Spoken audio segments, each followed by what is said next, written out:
Our next guest this morning is Councillor Pat Hayes. Pat, I suppose, welcome obviously to the studio this morning, and I suppose we'll start with congratulations.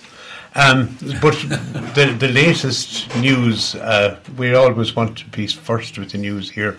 So the convention last night to select the Fianna Fáil candidates for the forthcoming local elections next year was held in Connacht-na-Gaoithe and Tulla.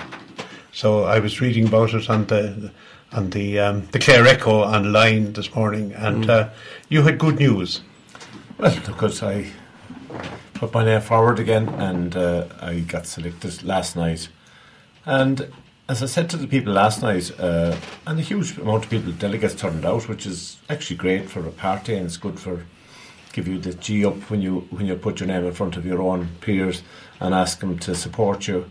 Right across the district, from Crusheen to Kilkish and Kilmurray, back to Killaloo, up to Killanena, and all that area.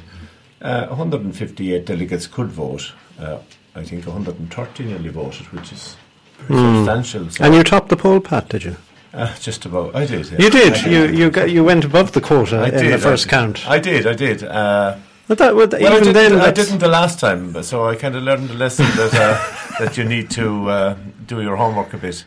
Look, I was very honoured to have been selected last night, and I think invigorated in the sense that people put that trust in you to represent their party. And my colleagues Alan O'Callaghan and Tony O'Brien got selected as well. But it was a fair and open competition. And this was a competition. There were four if you win it. Matt Moroney from Broadford side, Kilban side, you were talking about earlier, put his name forward as well. So he look, it's better to actually have a vote than to be go to a meeting and say, well, you are the candidate and there's no one voting for you. So it makes you check out with the people around East Clare and see the voting members and see what their views are on issues. And it's quite interesting to talk to people just to explain why you're going again and what you want to contribute to, and what you have done in the past and why you should go again. And why are you going again, Pat? Pat, I noticed like you're one of the most senior of the Fianna Fáil councillors. You first got elected in 1999. That's a long time ago. Why are you running again? Well, you could go back 8 years before that. I ran for election before that as well. Now I was unsuccessful in terms of I went for election 1991, and on the 8th count I was eliminated short 3 votes. I looked for a recount actually that time, and I brought it down from 7 votes to 3. Now, the unfortunate, well, I don't know whether it's fortunate or unfortunate, there wouldn't have been a Bugler dynasty or maybe an O'Gorman dynasty after that if I had got over that count, because Michael Torpey's votes would have elected me and would have changed the course of people's lives. Now, would I be sitting here today as a councillor again? Don't know. But let's look like... You always convey to us when you come in here... Sorry, I didn't answer the question. Oh, did you not? I didn't really, like all politicians. He was only warming up to it. Yeah. You have definitely declared your hand with regard to the roadways in County Clare, as indicated in the article frontage this week in the Champion. You have said very strongly that the whole road system within the county, and by the way, my sister especially said, ask Pat Hayes about that. Do you know? How are you going to actually achieve your objectives there? And she said, ask him his second question. I said, what's your second question? She said, the NCT, I've taken an article out of the paper regarding, it's a paper I don't normally buy, I'd have you add the Daily Mail. And the firm that, the NCT, for our listeners' sake, is tendered out, isn't that right? Yeah. And they have been accused of causing long delays, and she's worried that she won't get her NCT call, and she'd be picked up by the Gardaí. What's Pat got to do with that, Jim? He put him because the NCT has nothing to do with the county council, has it? Anyway, Pat has three questions to answer now. He can answer the last so one he first. better. I go back to the first one because it sets the boundaries out for everywhere, where I come from and why am I a politician. Yeah. I suppose initially my father ran for election in 1979, and most of you know that my father was a very popular man and well known, respected in the music circles, and I think every priest in the diocese and beyond it knew P. Joe Hayes because of the Tullochilly band, because they ran parish hall dances, and when they had a good night or a bad night, it depended what they made, he took it off and gave it back to him. Do you know what I mean? It was like that. He ran for election in 1979 and he didn't make it. And for the council or for the council? For the council, yeah. And he was hugely disappointed, and we were disappointed as well because for being a man thing, actually what they said to him is you're too nice to be a politician. But I don't know whether that's a good thing or bad, but that's what was said to him anyway. And he was a humble, easygoing man. He wouldn't push himself out too much, but he went for election, didn't make it. But I always said if I got the opportunity, I'd try to resolve that issue. Now, if I want to write my own story, it is a very interesting one as a young fella leaving school and not doing the intercert. Didn't like school, went to Gort, should have probably come to Scariff, John. Indeed. You might have but I left it to be a full-time farmer. Well, yeah. And that even changed my life in the sense that at the time we had over 30 dairy cows and above on the side of the hill in Mahara, and we were progressive farmers, my father would have said. That was serious. John O'Mahony was the ACOT guy, and he wanted to make my father a progressive farmer, and I was the young fella going to be. And we did a lot of old farming, but it didn't work too well in terms of financially. You know, the long the 80s, they weren't good, like. And didn't all they heard go down with TB, and we got out of milking, and I ended up working in different schemes and different programs here and there, and working in building sites and trying to subsidise the farm. And then I got involved in community work in my own community in Flagmont and Killanena, and I started off one of the first community employment schemes in that area, and I got a lot of criticism. There was 4 English people on it and 2 Irish, and you know, go back then about what people were saying. You give work to the English before you give it to the Irish. Yes. It just as happened those were the people who were eligible, and we expanded that scheme, and I became a supervisor in Fecal and Killanena and Flagmont, and I got involved in I didn't play music, so I got involved in Fecal Festival. It was my contribution to give back to music, and I got involved in several organisations. I was the youth officer with Fianna Fáil in the county, so I kind of... You're building up the profile. It wasn't intentional. My intention is to help people. Yeah. So when I got the opportunity in 91 to go, people thought I was mad, but I went. What age were you in 91, Pat? I'm 60 this year, anyway, next month, so you have to work that out for me there now. You were a young fella anyway. But I went and I was young, and I won the convention and all. Beat a lot of people. William MacLysett and a lot of them. Michael Begley was beaten that night. Michael Begley was beaten the convention that night. Oh. I got there. It's a different type of convention that time, actually, because there was every vote and a person was elected, and then if the people in Killaroo didn't want the lad in Tulla, they kind of voted for me, and they would kind of geographically put in people. Now you vote in advance. Now at conventions you don't wait for the vote is ahead of the actual convention. But look, I got the nomination, didn't make it. Had to wait 8 years. 8 years in that time. It was 7 was the regular period between local elections that time. But then there was a general election, so they gave it another year. So I had to wait 8 years till 99, so I went for election again in 99. And I got elected in the Scariff electoral area, and I'm there since. So it was, why did I go? To represent people and ordinary people and see what could be done. Look, you go in with great enthusiasm to break the system. The system breaks you. You work within the system. You become institutionalised into it, whether you like it or not. And to the modern Scariff area, you come in with a different vision how you're going to deliver. Eventually you're in the system and you have to do what the system permits. But you're very free to say what you like here. But, you know, in a lot of the things you have enthusiasm.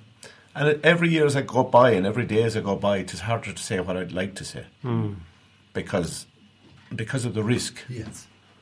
The risk of what is available to people to comment it. what they can put up on social media, what they might interpret. If I said something about the travelling or the travelling community in the morning, if I said something about anyone, your religion, your sexuality, if I say anything that's against the group, it's all over the place. It's very hard to be true to yourself, really. Any politician will tell you that if they're honest about it. It's very hard to say what you'd like to say. I feel very free here at Scariff Radio at times. You can. Sometimes you get stuff. I hope that somebody doesn't go digging someday and find what I actually. But the reality is, I'm here to represent people. I am a Fianna Fáil representative. I'm proud of that. My grandfather was a De Valera man. When he was first elected, they had sods of turf down. Himself and the Yankee Kenny, the Quillen Hayes and the Yankee Kenny went down to the end of the road when De Valera got first elected. My grandmother on my mother's side went to the top of Knocknamucka and Crusheen and lit a fire at 19 years of age. So it's in my DNA to be a De Valera people. We were actually, and we supported Sheila De Valera when she came, and that wasn't because we were. It was actually that the fact of the matter is that Dr. Bill was our.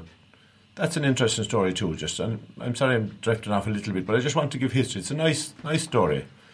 1969, we were part of the Clare South Galway constituency. The convention was held at the Timpertons Hall in Loughrea, and my father and Patty Brodie from Killanena and Joe Holland from Killanena were hitting on for the convention.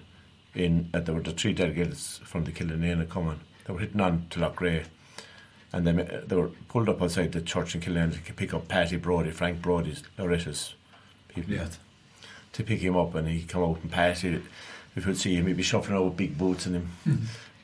And we were going anyway, and it was grand off he goes. And who comes then? Only Dr. Bill. Christ lads, where are you after? We're going to Loughrea to the convention. And who's going? We don't know. Tyke Mac is mentioned about going and somebody else from Galway side. You might go, my father said to Dr. Bill. Well, Christ, if you're stuck, give me a call. Give me a call. Dr. Bill went on down to Fetal. The boys went to Loughrea. There was no one there to represent East Clare. About an hour later, they rang Dr. Bill and asked him to come on to Loughrea. And it wasn't 3 weeks. Dr. Bill topped the poll and got selected on the night. It wasn't 3 weeks. It wasn't 3 weeks until the election was held and Dr. Bill was now a TD.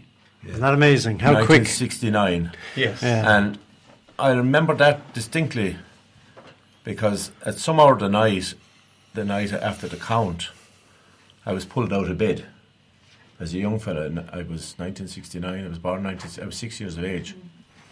Myself and Martin were pulled out of the bed in a cold winter night. We walked down the road and Tom Woods came up out of Clonagro and his little prefect. He had left about with Cannies.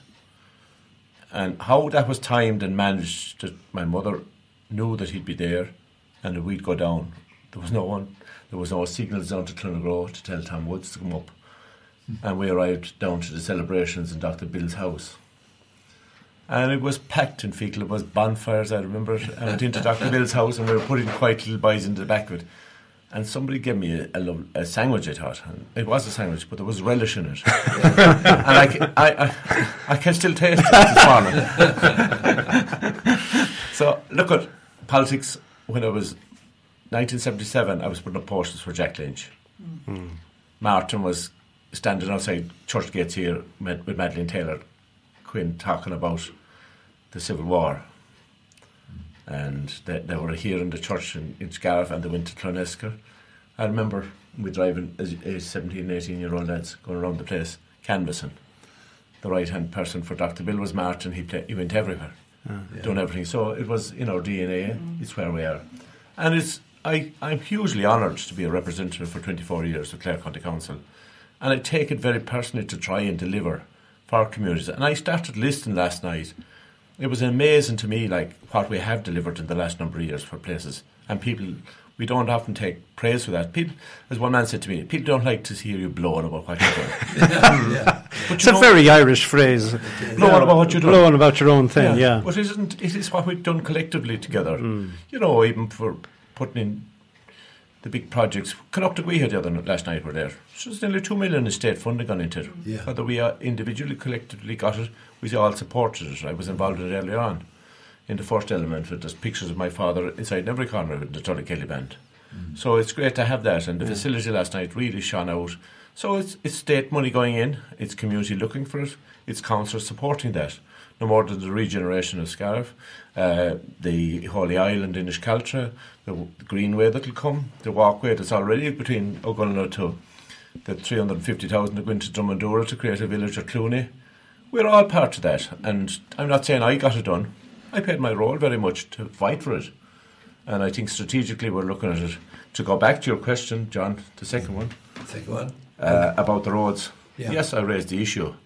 There are two issues that came up on that. The first one was we have only 5.7% spend on roads, and we should be spending 10%. It's the national recommendation that you should be spending 10% annually regenerating your roads, reconstruction every year. And why is that happening? Well, that's happening because the funding, really, it's the funding. It's down to funding. And that's a political decision. It's a political decision. You see, these are the things, and you asked the question, what can I do about the NCT? I can comment on it. I can't do a lot about it. I can make representations, but look, at the funding really isn't enough. We got extra funding this year, but at the same time we're doing, I think, is it 200 kilometres less road in the county because of the rising cost of inflation. So that's a big issue, and we have been in that. We've been falling back to. We had 6.1 last year, 6.2, which is back to 5.7 this year. So in reality, we're far off of where we should be. But the bins on the road, of course, are okay. And the bins on the road are a different story because they're strategically important. And with the bypass of Killaloo, extra traffic coming into Scariff, going on to Ennis, we need to look at roads between Scariff to Bodyke to Ballyhinch. I referenced Colin Wiley in my motion the other day that he fought strongly to get the road done from Ennis out, and we all supported him when we were there. And poor old Scully, he was the man that was involved in doing the roads, and that everyone knew him. He used to be working day and night in that, but we haven't actually invested in taking out bins or doing anything like that. So Pat, tell our listeners what exactly now happened last night, because it's of general interest to our listeners in the community. The convention? Yes. Well, look, we gathered at 6 o'clock and we kind of set up, the system was set up. Jackie Cahill, the TD from Thurles, was chairing the meeting, Fianna Fáil TD. He brought his team from Tipperary. Would that be the usual thing, that someone from outside the area? Yeah, I think Carl Crowe done the one in Tipperary the week before. So they're bringing in an independent team to do the whole thing. So nobody in terms of chair or secretary of the Community Clare Association has no involvement. It's independently run. So basically, delegates were told to arrive between 7 to half 8, and they all cast their votes. They had a vote from 1 to 4. So what happened was that they all voted. We all went in and signed a big party pledge telling them what we'd do and what we wouldn't do. We'd be lying to Fianna Fáil and we'd retire from this and do that. I don't know. I think it's more of it's just a pledge publicly. Yeah. There's no legality with it, but I don't think you have any real sanction. You'd be thrown out of the party if you went independent. But look at Pat, nationally Fianna Fáil is pretty low on the polls. It's about, 19, 20, 21%, depending on the poll. The whistle has blown on the local elections now. We'll be having the local elections in May next year. June, sorry. Do you think national politics and national opinion about political parties has an impact on local elections? Well, I suppose you'd hope it didn't really. Well, now there's an honest answer. Well, I'd be honest. I have never but been honest about my opinions on certain things. I try to avoid getting into the game of the national politics because even bringing a TD or a senator or somebody at national level with you canvassing has become a bit of a challenge, because what you were trying to do is sell your role as a councillor in developing policy, sourcing funding, doing projects, looking after individuals at a local level. You're trying to sell that on the door. And the narrative changes completely when you arrive with a TD or a national issue. You're now into the health, you're now into agriculture, you're now into the Green Party, you're into everything that affects issue, and it says, oh, you're maybe associated with not a great brand for this saleable thing. And that's honestly, like, look, I found it's an individual thing. What I found really useful the last time was my own family, and I want to thank them for it, because they're now of that age, understanding, and they're able to canvass for vote and understand. We met them, and they're able to do it. Like, so, it's a value, and the loyal members of it. I'm just thinking, Pat, for you and for other councillors of all parties now. I mean, it's an exciting time here in the Killaloe Municipal District. I mean, you have things like, for example, the new bridge and bypass of Killaloe. You have so many different, the heritage question of Holy Island, but also Bunratty and various other places. You have maybe challenges like the refugees who come into places, but also, you know, there's the regeneration of Scariff and the building of new facilities here. So it is an interesting and exciting time coming up. Indeed.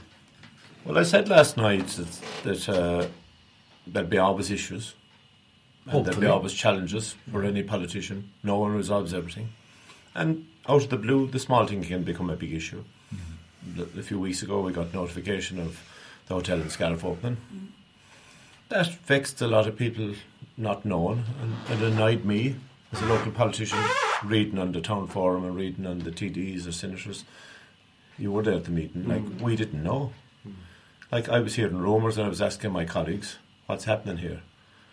Now, in the absence of information, it creates misinformation, and people start to get all these ideas.